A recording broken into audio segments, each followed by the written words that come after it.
एक पेशेवर कारीगर होने का मतलब सिर्फ शानदार चीजें बनाना नहीं होता, बल्कि अपने काम करने की जगह को सुरक्षित और कुशल बनाए रखना भी होता है। तो आज हम औद्योगिक कचरा प्रबंधन यानी इंडस्ट्रियल वेस्ट मैनेजमेंट के एक बहुत ही जरूरी पहलू को समझेंगे, जो हर कुशल टेक्नीशियन के लिए एक बेहद जरूरी हुनर है।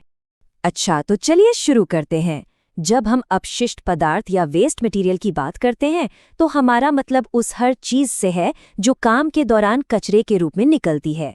जरा सोचिए, मशीन से निकला तेल, बचे हुए केमिकल्स, धातु के छोटे छोटे टुकड़े और सूती कचरा, ये सब एक वर्कशॉप के फर्श पर मिलना बहुत ही आम बात है। ये जानना कि कचरा क्या है, ये तो बस पहला कदम है। असली सवाल तो ये है कि इससे सही और सुरक्षित तरीके से निपटा कैसे जाए।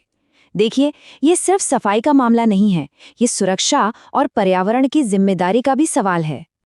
अब कचरा निपटान के बारे में एक बहुत ही दिलचस्प कॉन्सेप्ट है, जिसे अपशिष्ट निपटान पदानुक्रम या वेस्ट डिस्पोजल हायरार्की कहते हैं। इसका सीधा सा मतलब है कि कचरे से निपटने के सभी तरीके बराबर नहीं होते। एक तरफ सबसे अच्छा और टिकाऊ विकल्प है अपशिष्ट न्यूनीकरण, मतलब कोशिश करो कि कचरा कम से कम पैदा हो, और दूसरी तरफ सबसे आखिरी और कम पसंदीदा विकल्प है निपटान। तो चलिए, इस हायरार्की में सबसे ऊपर मौजूद तरीकों को समझते हैं। ये वो सस्टेनेबल तरीके हैं जो न सिर्फ कचरे का प्रबंधन करते हैं, बल्कि हमारी ऊर्जा और ज़रूरी संसाधनों को बचाने में भी हमारी मदद करते हैं। पहला और सबसे जाना माना तरीका है पुनर्चक्रण यानी रिसाइकलिंग। इसमें वेस्ट मटेरियल्स का इस्तेमाल करके नए प्रोडक्ट्स बनाए जाते हैं, और इसकी सबसे अच्छी बात यह है कि इससे न सिर्फ कचरा कम होता है, बल्कि नई चीजें बनाने के लिए जरूरी एनर्जी और कच्चे माल की भी भारी बचत होती है। अगला है खाद बनाना या कंपोस्टिंग। ये एक पूरी तरह से नेचुरल प्रोसेस है। इसमें ऑर्गेनिक वेस्ट जैसे खाने पीने की चीज़ों को विघटित करके ऐसी खाद बनाई जाती है जो खतरनाक सब्सटेंसेस से एकदम मुक्त होती है।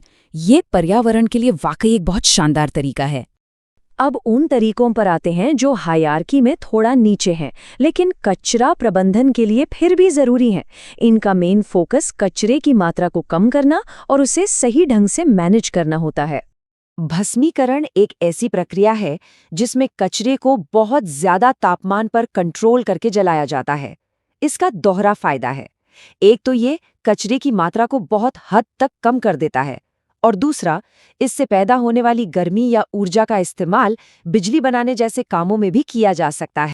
लैंडफिल वो तरीका है जिसमें कचरे को एक बड़े खुले एरिया या गड्ढे में भर दिया जाता है। यह आमतौर पर उस कचरे के लिए एक आखिरी उपाय होता है जिसे किसी और तरीके से मैनेज नहीं किया जा सकता। एक और बहुत ही प्रैक्टिकल तरीका है अपशिष्ट संघनन। इसमें कचरे को मशीनों से दबाकर छोटे छोटे ब्लॉक बना दिए जाते हैं। इससे होता यह है कि कचरा कम जगह घेरता है, जिससे उसे स्टोर करने और एक जगह से दूसरी जगह ले जाने दोनों का खर्चा बचता है। चलिए, अब थियरी से हटकर सबसे प्रैक्टिकल हिस्से पर चलते हैं।